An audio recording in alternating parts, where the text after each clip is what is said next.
শ্রীতমার বিরুদ্ধে জোগাড় করে আনা সেই সমস্ত প্রমাণ দেখে এবার হোশ উড়ে গেল আয়ুষ এবং নিশানের। হ্যাঁ বন্ধুরা, ভিডিওতে লাইক দিয়ে দেখতে থাকুন। যে মুহূর্তে কিনা বাড়ি ফেরা মাত্রই অনুশ্রী যখন বলতে থাকে যে তুমি ঠিক ছিলে মনি, আবারও মানুষ চিনতে ভুল করেছো, ওই শ্রীতমা একটা বহুরূপী মেয়ে ছাড়া অন্য কোনো কিছু না, অত্যন্ত দুশ্চরিত্র এবং ক্যারেক্টারলেস একটা মেয়ে। কারণ ও এখানে মনির সামনে দেখাচ্ছে একরকম, অন্যদিকে ও বাস্তব রূপটা ওর ঠিক ততটাই ভয়ঙ্কর। তার কারণ ও মনিকে এভাবে এখানে এসে যেরকম ভালো মানুষই দেখিয়ে গিয়েছে সেরকমটা নয়। তার কারণ ও রীতিমতো ওর বয়ফ্রেন্ডকে বলেই চলেছিল যে ও যত শীঘ্রই সম্ভব ও ভাইদার আর সঙ্গে বিয়ে সম্পন্ন করে ভাইদার কাছ থেকে ভাইদার আর শেয়ারের সমস্ত সম্পত্তি সমস্ত কিছু নিজের নামে ট্রান্সফার করে নিয়ে তার পরবর্তীতে ওর বয়ফ্রেন্ডের সঙ্গে ওইখান থেকে সময় সুযোগ বুঝে পালিয়ে যাবে এবং রাতারাতির মধ্যে ওদের নাকি লটারি লেগে যাবে এবং এই সমস্ত কিছুর মধ্যে নাকি ওর বাবা মারও সম্মতি আছে। তুমি ভাবতে পারছো মিস্টার ব্যানার্জি জেনে শুনে তার মেয়েকে দিয়ে সমস্ত নোংরা কর্মকাণ্ডগুলো করাচ্ছে।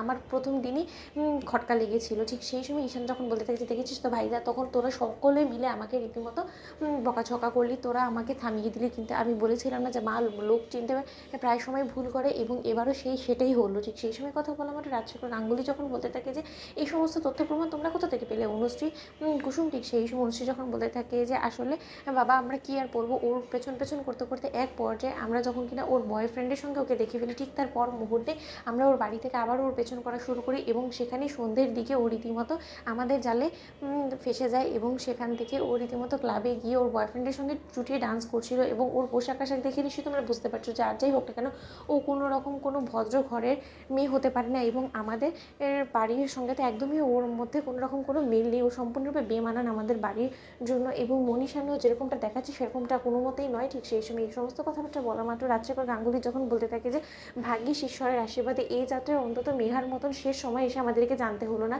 যে ইন্দ্রাণী মানুষ চিনতে ভুল করেছে। এই শ্রীতমার আসল মুখোশটা আমরা আগেই জানতে পেরে গিয়েছি, কিন্তু এবার সবথেকে বেশি চ্যালেঞ্জিং আমাদের জন্য এটা হয়ে দাঁড়াবে যে কী করে আমরাও ইন্দ্রাণীর কাছে এই কথাগুলো বলবো। তার কারণ ইন্দ্রাণী তো কোনো মতে এত সহজে মানতে রাজি হবে না, কারণ শ্রীতমা যে পরিমাণে ওর ভালো মানুষের মুখোশটা ইন্দ্রাণীর সামনে নিয়ে বসে আছে, তাতে করে তো ইন্দ্রাণীকে বিশ্বাস করানোটা বেশ আমাদেরকে কষ্টদায়ক হয়ে যাবে এবং তার থেকে বড় কথা আমাদেরকে বেশ বেগ পেতে হবে। এই জিনিসটা করবো কী করে, এটা তো নেক্সট টু ইম্পসিবল। আর অন্যদিকে স্যাম তো রয়েইছে আমাদের মরার উপরে খাড়ার ঘা দেওয়ার জন্য। ঠিক সেই সময় সমস্ত কথা বলা মাত্র আয়ুষ যখন বলতে থাকে ইচ্ছে তো করছে যে আমি নিজেই মরে যাই, তার কারণ আমার কোনো মতে মনে হয় না যে আমি আর বাঁচতে পারবো। এত জঞ্জাল, এত রকম অশান্তি চারিদিকে এবং সমস্ত কিছুর মধ্যে সবসময় আমি এবং কুসুমি কেন ফেসে যাই বলতে পারো বাবা।